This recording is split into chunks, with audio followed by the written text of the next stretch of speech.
नमस्कार. मराठवाड्यातला परभणी जिल्हा लोकसभेच्या निवडणुकीत बीड जिल्ह्यानंतर महाराष्ट्रात सगळ्यात जास्त मराठा ओबीसी वादाचा संघर्ष कुठं बघायला मिळाला असला तर तो मराठवाड्यातल्या परभणी जिल्ह्यात. या जिल्ह्यात महाविकास आघाडीचे बंडू जाधव विजयी झाले आणि महायुतीच्या महादेव जानकरांचा तब्बल 1 लाखापेक्षा जास्त फरकानं पराभव झाला. आता परभणी जिल्ह्याची ओळख काय? परभणी जिल्ह्याची ओळख सांगायचं झालं तर आर्थिक दृष्ट्या किंवा विकासाच्या दृष्टीनं अत्यंत मागासलेला जिल्हा म्हणून या जिल्ह्याची ओळख आहे.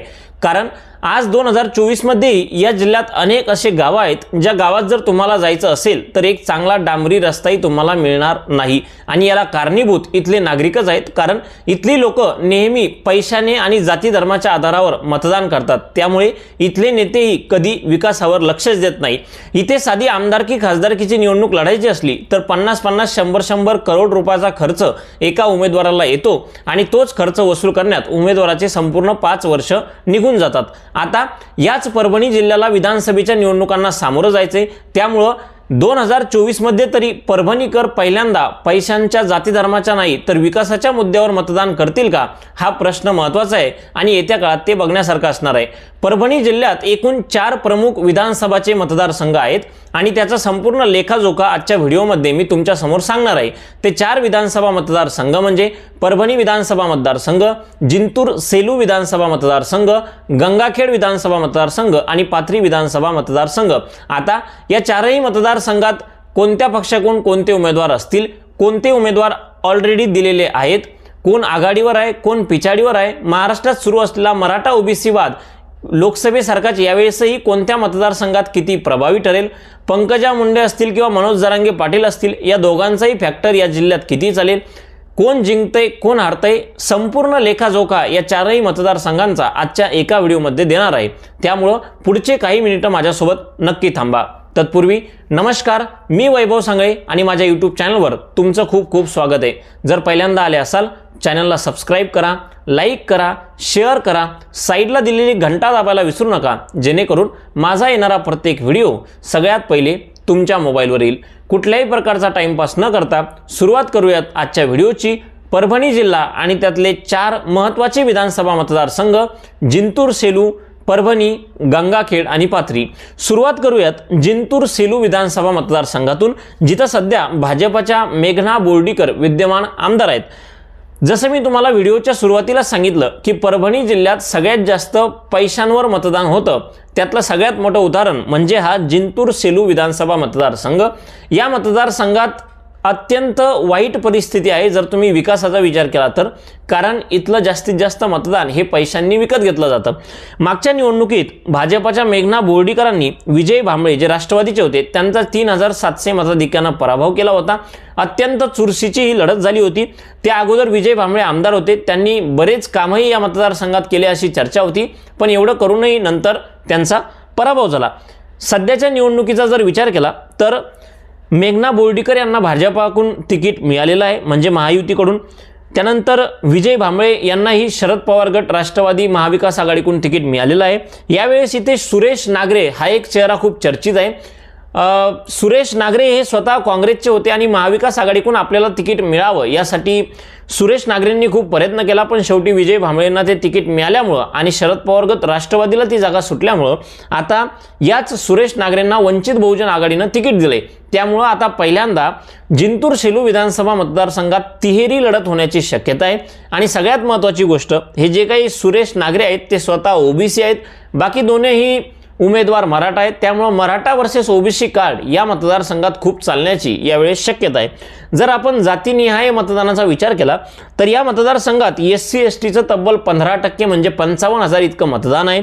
मुस्लिम समाजाचं 12% म्हणजे 40,000 इतकं मतदान आहे आणि बाकी सर्व मतदान जर तुम्ही विचार केला तर एकूण मतदान इथे 3,70,000 इतकं एकूण मतदान आहे. जर या जिल्ह्यात या विधानसभा मतदारसंघातले प्रमुख आडनावांचा तुम्ही विचार केला तर राठोड, जाधव, घुगे, राऊत, काळे, गायकवाड अशी प्रमुख आडनावं इथे बघितले जातात. त्यामुळं आता या मतदारसंघात जी निवडणूक आहे भांबळे विरुद्ध बोर्डीकर विरुद्ध नागरे, या निवडणुकीत नेमका कोणाचा विजय होईल हे येत्या काळातच कळेल.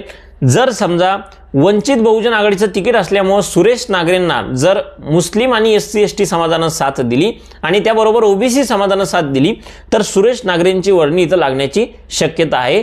पण असं जरी असलं तरी इथली निवडणूक अत्यंत चुरशीची होईल आणि कोणीही जिंकलं तर 4-5 हजाराच्या फरकानेच इथे जिंकेल अशी तरी सध्या स्थानिकांचं मत आहे। दुसरा विधानसभा मतदारसंघ परभणी जिल्ह्यातला म्हणजे सगळ्यात चर्चेत असलेला गंगाखेड विधानसभा मतदारसंघ हा तोच मतदारसंघ आहे ज्या मतदारसंघामध्ये 2019 मध्ये इथले उमेदवार किंवा इथले विद्यमान आमदार रत्नाकर गुट्टे यांनी जेलमध्ये असतानाही इथून निवडणूक जिंकली होती। कारण हा परभणी जिल्हा आहे, मराठवाडा आहे आणि विकासाच्या दृष्टीने मागासलेला जिल्हा आहे, हे याचं सगळ्यात मोठं उदाहरण आहे। जर विचार केला तर रत्नाकर गुट्टेंनी शिवसेनेच्या विशाल कदमांचा तब्बल 18,000 मताधिक्यानं पराभव केला होता। पण रत्नाकर गुट्टेंनी मागच्या 5 वर्षात बरेच कामं केल्याचा स्थानिकांचं मत आहे। सध्याचा विचार केला तर परत एकदा विशाल कदमांना उद्धव बाळासाहेब ठाकरे म्हणजे महाविकास आघाडीकडून इथं तिकीट मिळालेलं आहे। रत्नाकर गुट्टे ज्या रासपकडून निवडणूक लढले होते त्या रासपने यावेळेस स्वबळावर निवडणूक लढण्याचा निर्णय घेतलाय। त्यामुळे आता रत्नाकर गुट्टे नेमके महायुतीकडून उभे राहतील की रासपकडूनच उभे राहतील हेही येत्या काळात बघण्यासारखं असेल। घनदाट मामाही इथं अपक्ष उभे राहण्याची शक्यता आहे, त्यामुळे एक तिहेरी लढत इथे होईल। पण वंजारी मतांचा मोठा प्रभाव या मतदारसंघामध्ये आहे।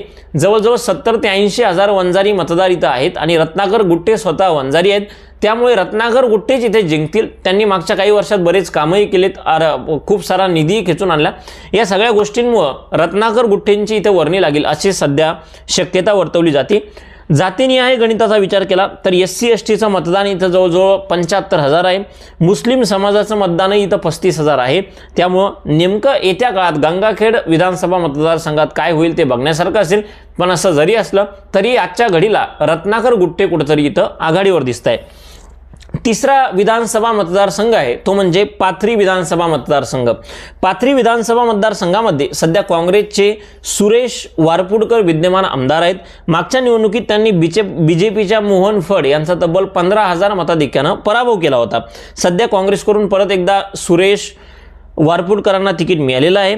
अजित पवार गट महायुतीकडून इथं निर्मला विटेकर यांना तिकीट मिळालंय। सईद खान नावाचे एक उमेदवार आहेत, तेही इथं इच्छुक होते शिंदे गटाकडून उभे राहण्यासाठी, पण अजित पवार गटाला ही जागा सुटल्यामुळे निर्मला विटेकर यांना हे तिकीट मिळाले। जर या सय्यद खान यांनी जर वेळेवर बंड केला तर इथं मुस्लिम मताचा खूप मोठा प्रभाव आहे। जवळजवळ 60 ते 70 हजार मुस्लिम मतदान या पाथरी विधानसभा मतदारसंघात आहे।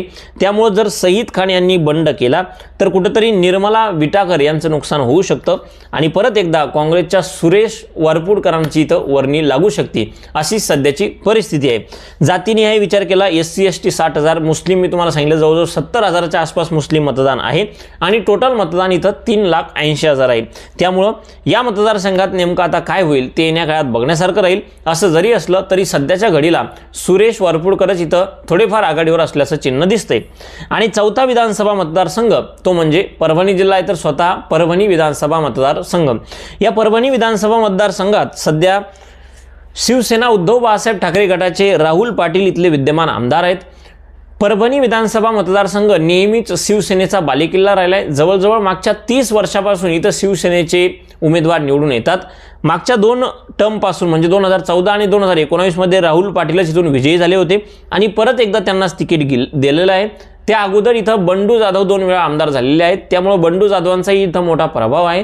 त्यामुळे परत एकदा इथं शिवसेनेचाच विजय होईल असं स्थानिकांचं मत आहे, कारण या दोनही नेत्यांनी एकनिष्ठ राहून उद्धव ठाकरेंची साथ दिली, त्यामुळे त्याचाही त्यांना निवडणुकीत फायदा होईल। महाविकास आघाडी सोबत असल्यामुळे SC ST आणि मुस्लिम मताचाही फायदा होईल आणि त्यामुळे एकंदरीत विचार केला तर राहुल पाटलांची इथे वर्णी परत एकदा लागेल असं स्थानिकांचं मत आहे। बाकी बरेच नेते इथं चर्चेत आहेत।